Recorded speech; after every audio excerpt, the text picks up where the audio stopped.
OK, let's get my next guest out. Some people might not thank me for saying this, but personally, I think he is Scotland's finest. Will you welcome Frankie Boyle?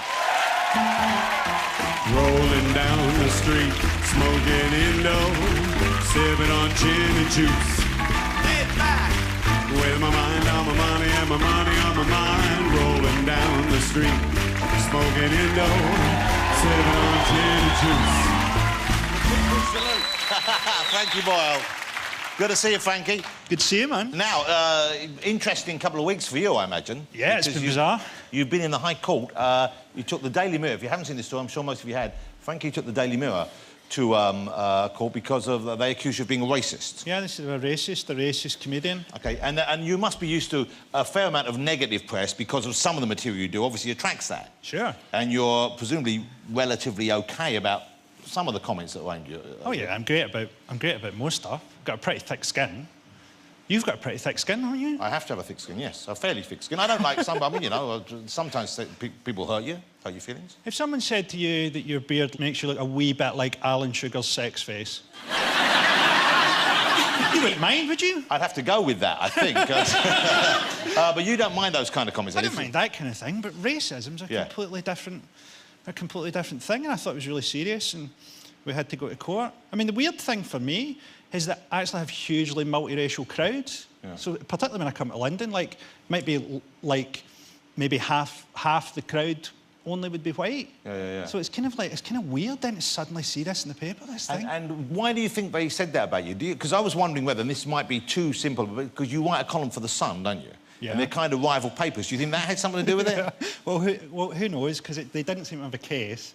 They didn't have any witnesses. What was it based on? They said it was material where it was character-based comedy you were doing, or it was... There didn't seem to be anything. So some of the jokes were things that had words in them like, I hate racism, I could never be a racist, I haven't finished hating all the white people yet.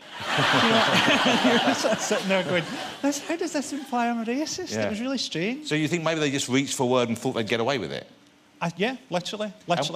And what defence did they offer in court? What did they say?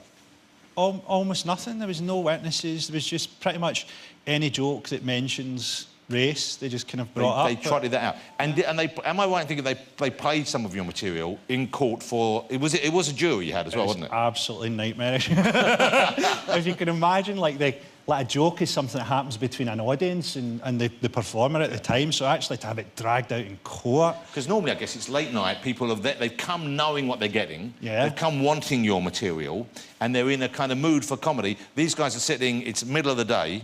It's like looking at a mermaid on a mortuary slab. That's what it's like. It's just nothing seems funny at the point past where it was supposed to be funny. So you're sitting going, well, why did you use Emmanuel Adebayor in that joke? And I'm going, well, because it used to be Kevin Keegan. And, you know, Kevin Keegan got too old. Did it get any laughs in the courtroom? No, you couldn't really tell. You think you got the odd wee laugh, and then people would come out, no, it's court, you know? So just out of context, it was a horrible experience. Yeah. And yet you won the case? Yeah. And how much was the damages they gave you? I got 50-something thousand pounds, which I've given to Reprieve, who are a charity who work with people on death row. It's great you gave it to charity. So obviously it wasn't you trying to get something out of them. It was just clearing your name. Well, I'm thrilled because I saw it and I thought, OK, in a way, you're an easy target to them, is maybe what they thought. Yeah. I think. You're back on tour. Frankie's back on tour, I'm very pleased to say. And the tour is called Last Days of Sodom. OK? You always have those kind of titles. But last time I spoke to you, you told me you were giving up touring for good. The tour you were doing back then, that was definitely, absolutely the last time you were ever going on tour. This is absolutely the last time. It's just like... I think we kind of live in a zombie culture where no one ever retires. Do you know what I mean? Madonna's still getting her tits out. Madonna's tits look like the kind of things you buy in a pet shop for dogs to chew on as a treat. Somebody's got to go, it's going to be me. OK, let's talk about this. You do attract a lot of criticism, and sometimes you will put jokes out there, remarks out there, which clearly upset people. Yeah. How do you justify that to yourself? Do you ever filter yourself? Do you ever think, OK, that's going to be too far, I shouldn't say that? Or is there no such thing for you? Well, I think you need to be honest. I mean, I think there's things that everybody would and wouldn't say. But I think there's also a thing now where people, they confuse the target of the joke and the subject of the joke. So, like, you see this in the papers a lot, do you know what I mean? Well, say I've got a joke at the minute and it's like, Wayne Rooney's had a hair transplant, someone should tell him that they do faces now as well. Right? And by the time that hits the papers, it's, oh, it's a terrible joke about face transplants. You're like, no, it's about Rooney and... It's about Wayne Rooney's unfortunate face. But it's a joke, because you don't mean that, of course, I suppose, or... Yeah, well, lots of things are like that, though. You think... There's a thing, in, particularly in the press, where they sort of go, oh, we don't like this kind of joke, we don't like these kind of things. And you think, but you do, you like to titillate your readers with them. They say, oh, you shouldn't have said this. You think, well, don't print it then. It's like a flasher being up in front of a judge and the judge saying, you're accused of approaching a lady in a park and showing her one of these! You're right. So they're feeding off it in a different way. Yeah, they feed off it, but also they sort of they change the sense of it, you know? Yeah. But there must be some subject. Are there any topics, any subject matters that you would think were taboo that you wouldn't be comfortable? Like, you're a father. Yeah. You got 2 children? Yeah. OK, do you ever think that jokes, you know, about children or about the relationship with children or, you know, the effect of children, does that bother you? Would you think, OK, or do you not equate the jokes ever with reality? It depends what... Well, the jokes are fictions, but it depends what the joke is. Do you know what I mean? So saying something isn't a fit subject for a joke is a bit like saying it isn't a fit subject for a movie. It depends what the movie's like and what it's about, you know? Do people heckle you ever, or are they scared of you? Because I get the... Because before I met you the first time, I thought, OK, you struck me as being... You might be kind of aggressive. Because on stage you're very confident and you're quite bold with these ideas and quite tough. I thought, he's probably... a guy who drinks very heavily. I thought you might be on drugs. And I was worried. I thought, okay, but then I met you and you were nothing could be further from the truth. You don't even drink, do you? No, man. OK, so are the audience a little bit scared of you, do you think? No, but I think the heckles are getting clearer. It's bizarre. People are really starting to enunciate now, So what kind of heckles do you get? I do this big bit in the news show about Michael Jackson's trial and stuff. And at the end there's a bit where a guy who's obviously... He was a nice guy, he was just a mad Michael Jackson fan. He's waited for the end of that bit, and then he went, long after your memory has gone, Michael Jackson's memory will live on. And I said, in the nightmares of his victims. So that was a nice moment you shared, didn't you, there? I was amazed when I found this out, because when we said to Frankie, look, do you want to come? When the court case was over, I thought, great, let's get you on and talk about this. But you almost didn't make it down because you were in Belfast. Yep. And you said, I might not be able to make it over in time. And I thought, well, just hop on a plane. But you wouldn't just hop on a plane. No, I'm terrified of flying. Well, actually, to be specific, I'm terrified of dying. You know, if you could crash a plane into a mountain and not die, I would be the first guy on a plane. But planes don't crash much. Not much. Yeah, but that's hardly no at all. Hardly at all. I don't think anyone likes flying. I think people are lying about it. You look in the queue and like, everybody looks terrified, man. You never see a conga going onto a plane going, brilliant, we're about to pay £8 for Pringles. You know? So it's just the fear of death. It's just the not trusting the technology that stops you from flying. Do you fly ever?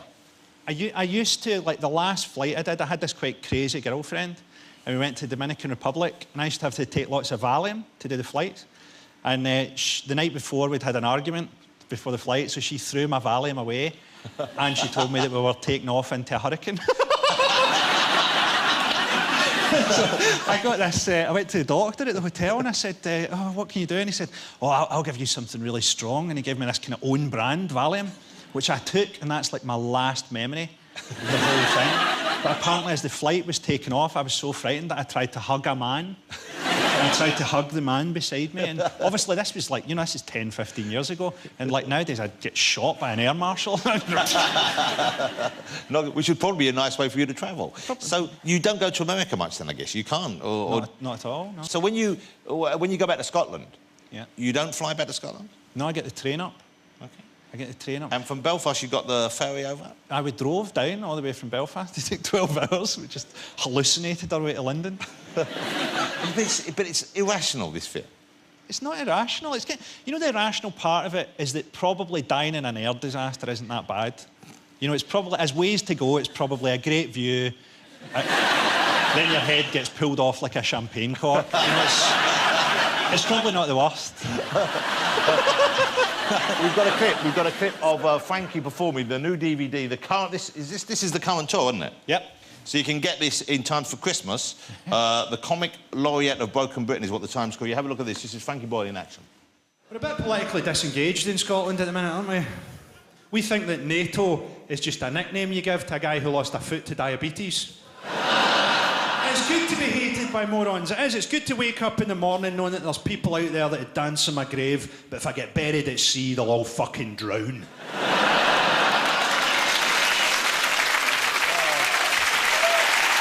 Will you join us in a minute? We've got Melissa's going to teach us some roller skating. Cool, man. You up for that? Yeah, totally. You haven't roller skated professionally before? I've done it very, very badly as a child. Yeah. I did it once when I was young. It's an awful experience, but I'm game for it. Congratulations on the court case. It was good to see you stand up for yourself. Cheers. Ladies and gentlemen, Mr. Frankie Boyle. Thanks, Frankie. As we found out early on, Melissa was you were a kind of an award-winning champion roller skater in your youth. Yes. And you said you could maybe teach us a few moves. So show us something simple or Well, I think first we should just warm up our groin and our legs a little bit. Like, just on the spot. But don't go forward. And the first thing we're going to do is hold on to me. You hold on to each other. What? I pulled the sword straw. No, okay. All right, Frank. You can go behind. I feel like I've had a stroke on a Got ship. this covered. Out. And in. Oh! Okay, out. And in. Go, man.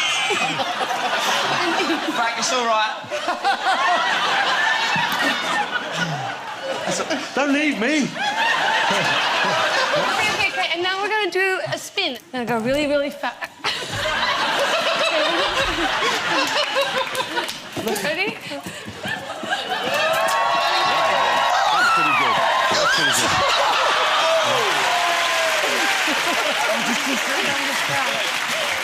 Okay, can I have a ramp, please? I'd like a really big ramp. That's what we need. Yeah. When Oh, your fucking shoot, legs that's really going high. opposite direction. Come on, Melissa. Wow, yeah. Okay, Well, we need a crash mat for... I think Frankie should Hey, go come on. next, I'll be honest with you. Melissa. To be honest, I think you're going to need to Yes, push sir. me really fucking hard. Okay, ready? You will hold your hand and... No, we need a crash pad. We need a No, crash Jonathan. pad. Jonathan, no. Don't do it. So, ready? You help me on the other side. Drag him. Come on, Jonathan. Ah! Ready?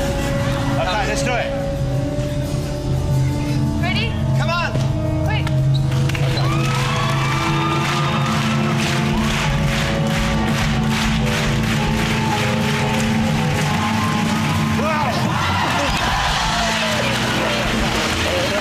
That's right in the middle.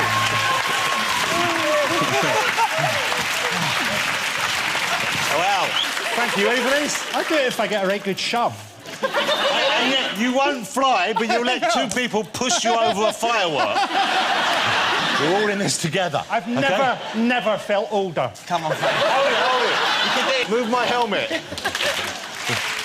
Okay, Frankie, you can do it.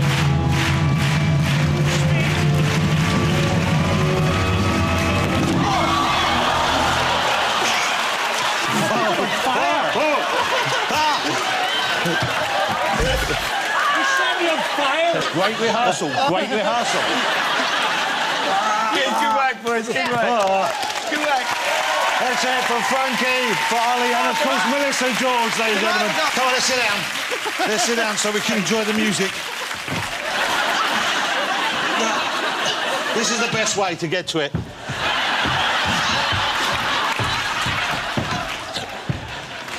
Come on.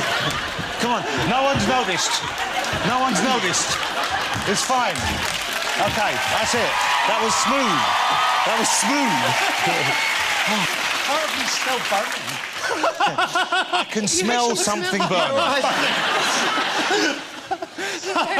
It's the first time we've actually set fire to someone. Have you been injured at work? No, it's a long story. All right, OK, well, listen, thanks to all my guests tonight, especially for joining at the end, which was, frankly, both dangerous and unnecessary, it has to be said. So Melissa George, Frankie Boyle, and, of course, Ollie Moore.